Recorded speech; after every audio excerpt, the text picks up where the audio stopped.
Hi, welcome to the library session on staying in the black this holiday season. We hope you find some tips that are helpful. Black Friday is very important to retailers. More than a third of the business they do all year happens on Black Friday weekend, well, between Black Friday weekend and Christmas. It's often viewed as make or break for a retail store in that period. But overall, shopping on Black Friday has decreased. 30,000 fewer shoppers shopped last year than they did in 2004, and each shopper was spending less on Black Friday weekend than they did in 2014. And the result was a disappointing weekend for retailers, but their response has been to offer more deals earlier in the year. And this longer shopping season has brought about an increase in spending. For example, in 2014, the average shopper spent a little over $800 on shopping each season.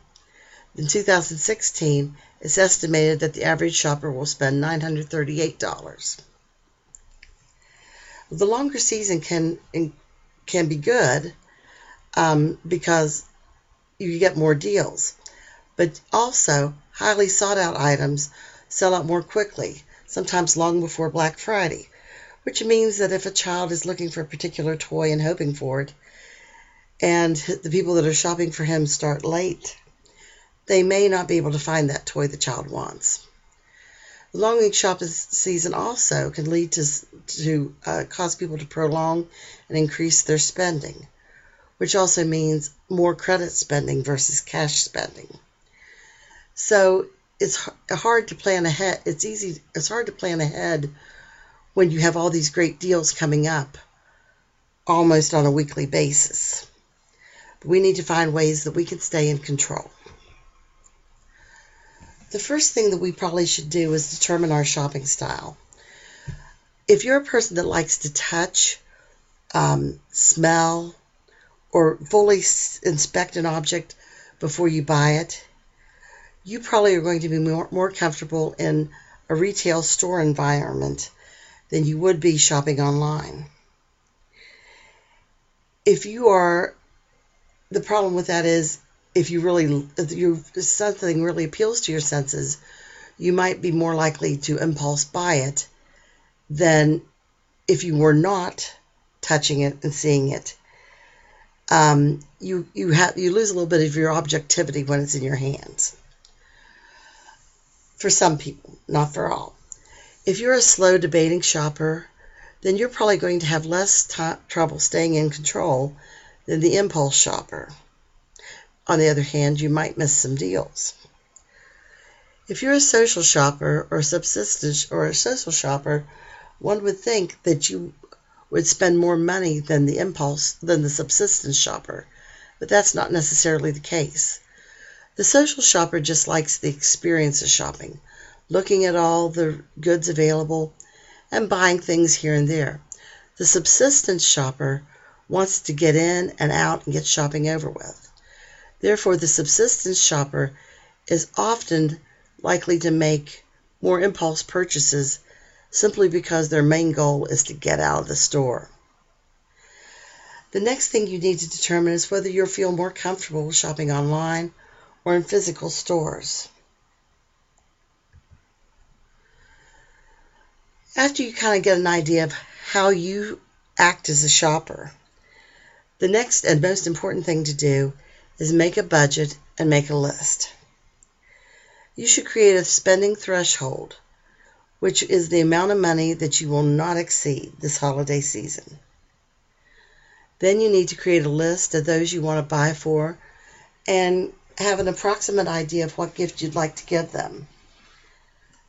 Then, of course, once both lists are made, you need to reconcile your list against your budget and make adjustments where necessary. A big concern is whether or not you should pay with cash or credit. Obviously, paying with cash will get you out of there debt-free. But credit's safer to carry than cash or debit cards. If you lose your credit card, you're only liable for $50 worth of merchandise that might be charged for it.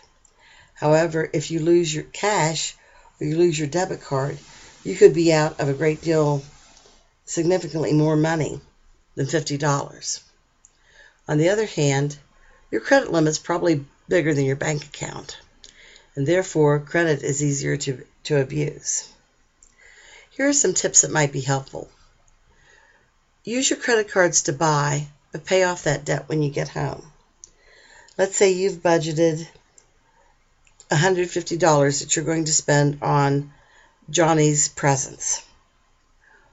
You go to the store and you buy them with credit for $150.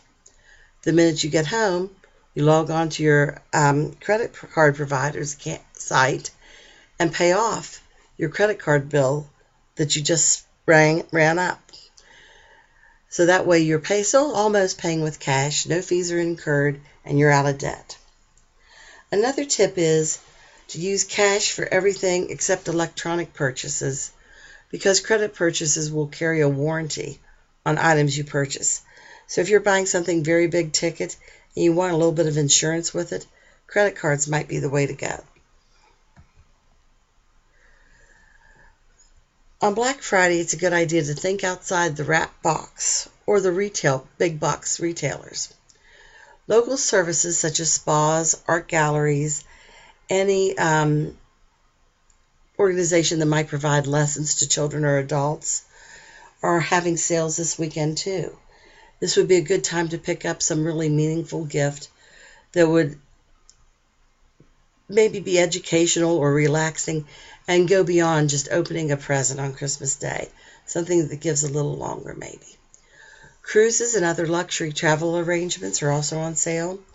If you think about what you'd like to accomplish with your family this year and the time that you'd like to spend together, you might want to think about looking into some sort of travel package that allows you to spend more time together.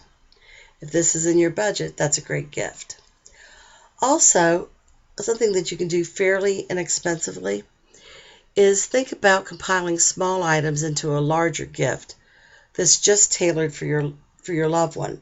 For example, one year my husband was going on a longer hunting trip, and I wanted to give him some provisions for his hunting, so I got a new cooler for him and stocked it with little things that he might need throughout the week. They could be both food, well, of course, non-perishable food, to put it under the tree, and beverage, and also just some little things like hot hands and maybe a knife sharpener, some things that he might need on his hunting trip. And he thought that was the coolest present he ever got up to that date. Certainly appreciated it more than the socks. You might want to think about buying online as opposed to going to physical stores. Almost all stores have mobile shopping apps, and deals in stores are available online. Small specialty shops also have online presences, and it's really nice to visit these shops in a little less frenetic pace than you might experience if you're out with the hustle and bustle and crowds. On the other hand, if you like that kind of vibe, if you like being out with the crowds, then definitely go out and shop the physical stores. So let's plan our strategy. What are your shopping demons? Do you have anything that is really a weakness for you? And if it is, how can you stay away from it or minimize its aspects? Next, how are you going to stay in control of the whole holiday season? I'd like to hear your thoughts. Hopefully this has been helpful for you. If you'd like some more information, here are some of the websites I used to